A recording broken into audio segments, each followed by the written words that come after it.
ខ្ជិលឆ្លោះប្រកែកប្រណាំងច្រើនជាមួយក្រុមសៀមវង្វេងបព្វធម៌គំនិតមិនស្មើក្មេងបៀមដៃនិយាយទៅនាំតែខាតពេលគ្មានប្រយោជន៍កម្ពុជាចូលចិត្តបង្ហាញសកម្មភាពឲ្យចេញជាលទ្ធផលត្រៀមលេងឈុតធំផ្សព្វផ្សាយមហាសង្ក្រាន្តឆ្នាំថ្មីយកកំពូលសម្រាប់បវរកញ្ញាភពផែនដីតំណាងប្រទេសនីមួយៗតបតែងជាទេពធីតាមហាសង្ក្រាន្តឲ្យក៏ក្រៅប្រតិពីតែម្ដងផ្ដើមឆ្នាំ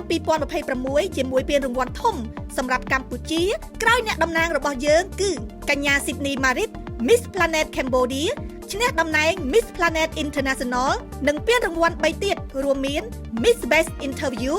Miss Elegant Body និងពានមួយទៀតឈ្នះពីការបោះឆ្នោតដោយអ្នកគាំទ្រគឺ Miss Popular ទោះជាលទ្ធផលនេះមានក្រុមសៀមឈ្នានីសតាមច្រណែនតាមខំតាមឌឺដងតាមបំពងលាបពណ៌បង្កើតព័ត៌មានតែកម្ពុជាមិនខ្វាយខ្វល់ឆ្លើយតបឡើយហើយកំពុងតែត្រៀមរៀបចំឈុតធំផ្សព្វផ្សាយមហាសង្ក្រាន្តខ្មែរទាន់ឱកាសអំណោយផលកំពុងតែមានការចាប់អារម្មណ៍ខ្លាំងលើអន្តរជាតិបេក្ខភាពតំណាងប្រទេសនីមួយៗនៅកម្ពុជាស្រេចហើយរៀបចំតុបតែងជាទេពធីតាមហាសង្ក្រាន្តឆ្នាំថ្មីតែម្ដងការសម្រេចទៅបានជោគជ័យនេះគឺកើតចេញពីការរួបរวมសាមគ្គីគ្នារបស់មហាគ្រួសារខ្មែរមានបងប្អូនប្រជាពលរដ្ឋខ្មែរយើងទាំងអស់ចូលរួមលទ្ធផលកម្ពុជាឈ្នះមកុដនេះគឺសុក្រិតយុត្តិធម៌បំផុតហើយ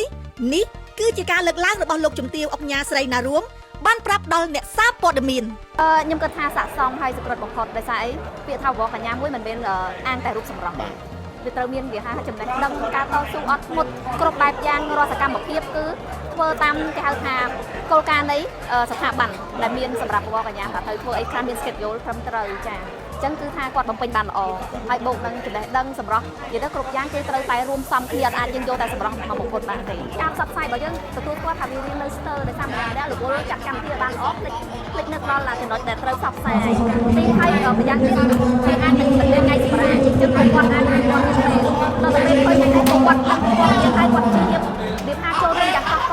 អូយថាយើងរំភើបប្រកួតមែនតើរកអ្វីទៀតទៅមិនបានទេគឺកម្លាំងខ្មែរមានតែខ្មែរឆ្លាញ់ខ្មែរមានប៉ុនខ្មែរគ្រប់គ្រងខ្មែរមានប៉ុនមែនសម្រាប់ទីកម្មរបស់យើងប្រទេសដូចតែបេះដូងពួកយើងធំខ្លាំងណាស់ហើយឆ្លាញ់សាមគ្គីគ្នាមែនតើសម្រាប់នៅចាស់ស្ថាប័នតលបានភាសាអញ្ចឹងព្រោះថាយើងរៀនជា sponsor ដែលជួយជ្រោមជ្រែងច្រើនអញ្ចឹងក៏យើងមានយោបល់បានអញ្ចឹងណាចាយើងនឹងត្រៀមថតតាក់ទងនឹងទេវតាចាព្រោះឆ្នាំនេះគឺទេវតាចាទេវតាសម្រាប់ដើម្បីផ្សព្វផ្សាយពីវប្បធម៌របស់យើងតាក់ទងនឹងសង្ក្រាន្តឆ្នាំថ្មីហើយដូចថាមានអាចទៅតំបន់ទេសចរអីខ្លះទៀតអានេះខ្ញុំដឹងអត់ទាន់ច្បាស់ទេអញ្ចឹងអាចនឹងពិភាក្សាមើលអញ្ចឹងបងប្អូនកញ្ញាខ្លះ